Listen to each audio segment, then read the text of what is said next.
guys, welcome back to my channel. I hope you're all doing well. If you're new here, hi, my name's Aisha, aka Healthy Hair Junkie, and I make videos on how to achieve healthy, relaxed hair. So as you can see by the title of this video, today I'm going to be talking to you about some of the reasons why your hair is not growing. Now, I've been on my hair journey since May 2011, so I've definitely done some things in my time that have not been a great help to my hair journey and more of a hindrance, and have caused me some setbacks along the way.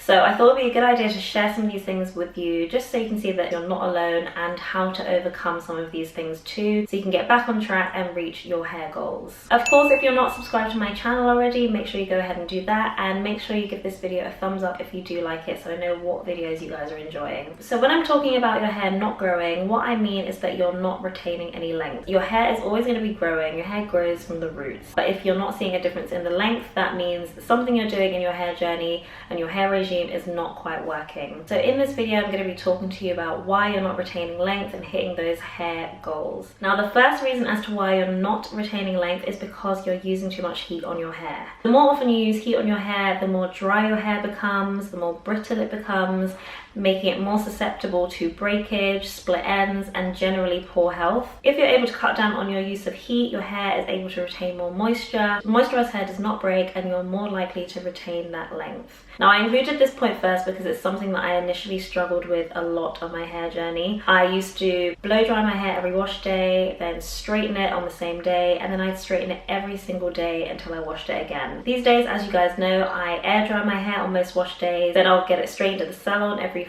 4 to 6 weeks, and that's it. Now, if you are someone that's going to use heat throughout your hair journey, then by all means do that, but there are some ways that you can approach it that will be healthier for your hair. Doing things like blow drying on a cool setting, doing that generally, and also if you know you're going to be straightening on the same day, so it's not too much heat for your hair. If you are going to be using straighteners, then only passing the straighteners through each section of your hair once or twice, and not going over and over the same area. Also, wrapping your hair at night, so when you unwrap it in the morning, you don't have to apply more heat to your hair. So that way you're just doing little things that help reduce the amount of heat that you use on your hair. Also, making sure that you're using a really good thermal protecting product. Obviously, the ideal end goal is to not use it that frequently, making it more likely to retain that length. So another reason your hair is not growing is because you're not low manipulation styling, you're not protective styling, and if you are doing those two things, you're not doing them safely. Low manipulation styling are styles that need the bare minimum to achieve, so things like twist outs, braid outs, buns, ponytails, that kind of thing.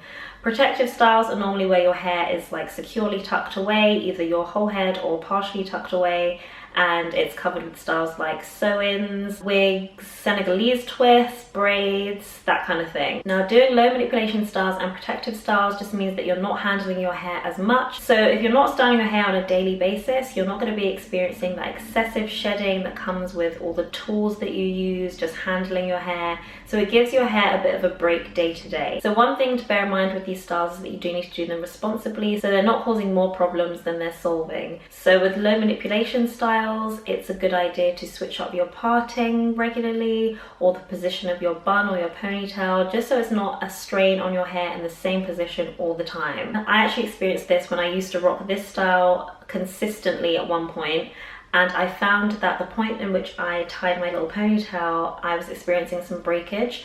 And I think it was due to how I was tying it and taking it down, because my hair would get caught in the tie. So I was doing that style all the time, so I noticed that area had a lot of breakage. So as much as I enjoyed that style, it wasn't working for me, so I had to take a break for a few months. And when I did go back to doing it, I had to make sure I was tying it properly, taking it down carefully, just so I didn't experience that same breakage again. Now, with protective styles, you need to make sure that they're installed on clean hair, a clean scalp. You need to make sure that you're still taking care of your hair underneath, so oiling your scalp when you can, moisturizing it with a product that doesn't cause buildup. So you can't just put your hair in a protective style and leave it. You still need to do as much as you can to keep your hair healthy underneath. So another reason why your hair is not growing is because you're not getting regular trims. Now, I know that might sound crazy. How can you see a difference in length if you're just cutting off the ends? But what you need to remember is that your ends are the oldest part of your hair, so they're going to have been through the most amount of trauma, let's say, over the years, that's where the split ends are going to start, and that's where a lot of the issues lie. For some reason, I avoided trimming my hair at one point during my hair journey. I think 1, because I was enjoying the length, and 2, I didn't have a stylist that I really trusted. So now that I do, I get a trim with every single relaxer, so that's every 3 to 4 months. And in between, I dust my ends and I do the search and destroy method, which is where I just take a section of my hair, look for any split ends and just chop them off. There really is no other way to get rid of split ends than to cut them. Ignore all those miracle products that claim to seal the ends back up. If you see split end, chop it off. That's why I say it's really important, because your hair will be growing, but you'll be losing the ends further and further up, which means that you won't be hitting your length goals.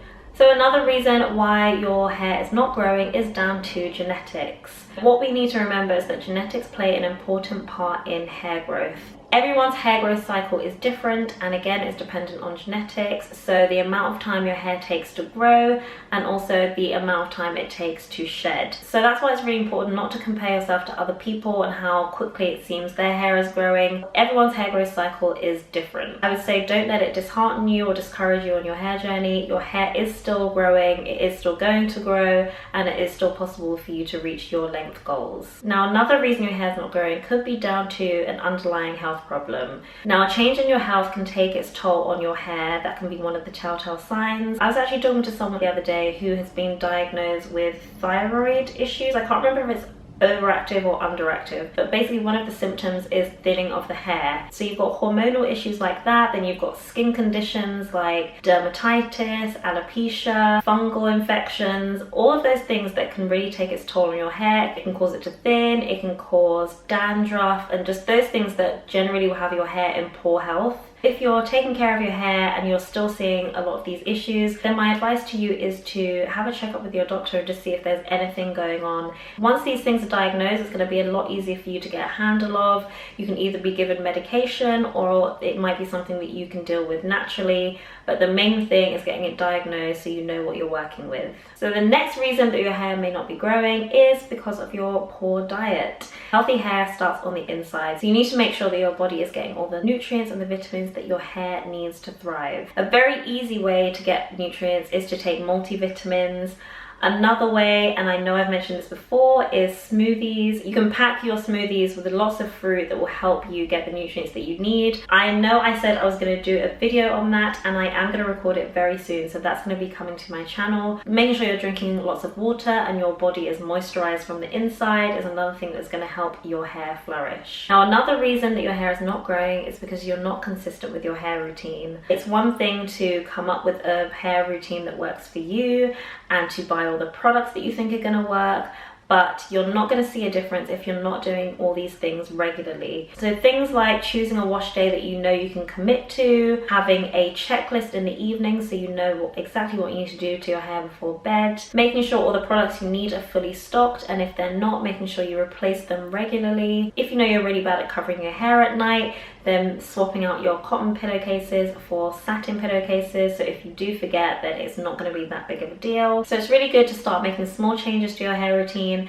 and adding more things when you know that you've got those under control. So having a consistent hair routine means that you are actively taking care of your hair, regularly taking care of your hair, and your hair can only improve if you're doing the right things all the time. So if you are on your hair journey and you're finding that your growth has been a bit stagnant, that could be one of the reasons why. If you guys think there are any other reasons why your hair is not growing, then make sure you leave them down in the comments. If there's anything else you'd like to see on my channel, then again, leave that down in the comments. If you enjoyed it, then make sure you give this video a thumbs up. If you're not subscribed, then make sure you do. Thank you for watching, and I'll see you guys in my next video.